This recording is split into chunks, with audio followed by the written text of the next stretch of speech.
तो जी बस ये लकड़ी की काठी और काठी पे घोड़ा। और जी ये मुसीबत पड़ गई, हम आ रहे थे अच्छे भले अपने रास्ते से और रास्ते में ये झूले वाला नज़र आ गया। और इसने इतना शोर डाल दिया, अनफाल ने इतना शोर डाल दिया, उसने कहा जी झूला लेना है तो घर जाना है। फिर वैसे रात का टाइम था, पहले मैंने सोचा निकल जाऊँ, फिर मैंने कहा अच्छा चलो अब ये बोल ही पड़ी है तो वेट कर लेते हैं, रुक जाते हैं, 2 मिनट की बात है, झूला ले लेगी तो हम जो है ना घर चले जाएंगे। हॉल तो बहुत ज़्यादा मैं लेट हो रही थी, लेकिन मैंने कहा चलो खैर है कोई बात नहीं। बच्चों के लिए कभी कभी इंसान को जो है ना कॉम्प्रोमाइज़ करना पड़ता है, कि बहुत सारी चीज़ें जो होती है बंदे को छोड़नी पड़ती हैं कि चलो खैर है कोई बात नहीं। और ये बड़े अच्छे झूले हैं यार। आप किसी पार्क में चले जाएं तो आप देखें कि वहाँ पे कम से कम एक जो ये इसी तरह का झूला होता है उसका टिकट 200 तक होता है, 250 तक भी होते हैं टिकट्स। और बड़े बड़े मॉल में चले जाएं तो वो 300 से 350 तक भी टिकट्स होते हैं। लेकिन ये बेचारे झूले वाले होते हैं जो कि जगह जगह पे आपको मिल जाएंगे, किसी चौक में, किसी गली में, किसी भी जगह पे, बाज़ार में ये लोग खड़े हुए होते हैं। और ये इतना अच्छा झूला चलता है और बेचारा चलता ही रहता है, चलता ही रहता है, रुकता ही नहीं है कि आपको रुकवाना पड़ता है कि यार बस कर दे भाई, बस कर दे, पैसे पूरे हो गए। लेकिन वो नहीं रोकता खुद से। तो वो बेचारा गरीब सा बंदा होता है और वो झूले दे ही जाता है उनको। और लेता क्या, सिर्फ 50 रुपये, सिर्फ और सिर्फ 50 रुपये। देखें वो बेचारा क्या लेता है यार, सिर्फ 50 रुपये का, और वो झूला दे ही जाता है। म्यूज़िक भी चल रहा है, लाइटें भी चल रही होती हैं, लेकिन वो गरीब बंदा है बेचारा, अपना काम कर रहा होता है। तो कभी कभी मैं इनको देखती हूँ झूले वालों को, तो मैं अक्सर औकात कहीं ना कहीं अगर बाहर जाऊँ तो मैं रुक जाती होती हूँ अनफाल के लिए, कि एक तो उसे शौक़ बहुत है झूला लेने का, तो और दूसरा ये होता है कि मैं कहती हूँ चलो यार किसी का भला भी हो जाएगा ना। हम बड़े बड़े मॉल्स में जाते हैं झूले दिलवाने के लिए बच्चों को, वो जंपिंग के लिए भी जा रहे हैं और फलाना टेम्पोलिन होता है वहाँ पे, और बहुत सारे और झूले होते हैं जी, हमने वहाँ पे जाना है और हम वहाँ पे थाउजेंड्स के हिसाब से पे कर रहे होते हैं।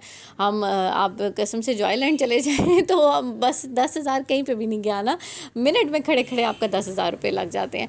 तो ये तो बेचारे 50 रुपये में आपको इतना झूले देते हैं इतने। और अनफाल ने क्या किया कि पहले उसने कहा जी मैं टाइगर पे बैठूंगी, क्योंकि उसे टाइगर बहुत ज़्यादा पसंद है। पहले टाइगर पे बैठ गई और फिर साथ ही 2 मिनट बाद मैंने कहा यार बस कर दो, बस मैं भी थक गई अब खड़े हो के। उसने कहा नहीं जी अब मैंने कप पे बैठना है।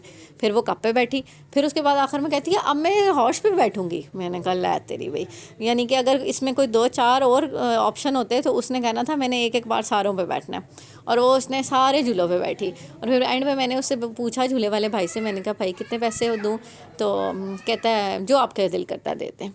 फिर मैंने उस बेचारे को 100 रुपीज़ दे दिए कि अनफाल ने जो था 3 जो है ना वो तीनों पे अलग अलग बैठ गई थी। बट बस हार्डली कोई 3-4 मिनट लगे हमें। और वो इतनी खुश थी, इतनी खुश जिसका हिसाब नहीं है। पूरे रास्ते वो गाती हुई आई है, एक तो ये लकड़ी की काठी। और मज़े की बात ये हुई कि मैं क्योंकि सैदपुर रोड के रास्ते से वापस आ रही थी, तो सैदपुर रोड में आगे एक और झूले वाला खड़ा था, तो कहती अब हम इस झूले पर बैठे गए। मैंने कहा एक लगाऊंगी क्या? सीधी कार चलो, कि अब मैं जितने रास्ते में झूले हैं इसका मतलब ये तो नहीं है कि हमने सारे झूले लेने हैं। लेकिन उसको था कि नहीं जी अब हमने ये वाला झूला भी लेना है। मैं कहा यार तुम्हारा दिल नहीं भरता? ये बच्चों के दिल झूले से तो भरता ही नहीं है ना, कि झूला उन्हें होता है कि बस चलता ही रहे, किसी तरह चलता ही रहे। उस दिन एक पार्क लेके गई हूँ, तब भी उसका यही था कि एक पार्क से निकली है दूसरे पार्क में, दूसरे पार्क से निकली गई थी, अब हम और पार्क जाएंगे। मैंने कहा जी मामा का और कोई काम नहीं है ना, मामा सारा दिन बस पार्कों में घूमती रहेगी। और एक और बात ये हुई कि जी ये जैसे उसने सिग्नल देखा तो उसे पोइम याद आ गई, red colour where are you. उसने ही गाना शुरू कर दिया। और फिर वो ग्रीन हो गया तो उसे हो गया मामा ग्रीन कलर। अब मामा भी गाए पूरे रास्ते, माँ बेटी हम जो है ना गाना ही गाते हुए आए हैं। लोग भी आगे पीछे से हमारी शक्लें देख रहे थे कि ये दोनों माँ बेटी स्कूटी पे कर रही हैं। लेकिन जी क्या करें जी, बच्चों के लिए हमें करना पड़ता है और हम अपनी राइड को एंजॉय करते हुए घर आए हैं। होप्स हो कि आपने भी ऐसी बहुत सारी राइड एंजॉय की होंगी, और कभी आपने अपने बच्चों को इस तरह के झूले दिलवाए हैं जो ये आगे पीछे आपको मिल जाते हैं, तो मुझे कमेंट सेक्शन में ज़रूर बताइएगा। मिलते हैं आपसे अगले व्लॉग में, तब तक अपना बहुत सारा ख्याल रखिएगा, क्योंकि आपके बहुत सारे प्यारों को भी आपकी बहुत सख्त किस्म की ज़रूरत है। अल्लाह हाफिज़।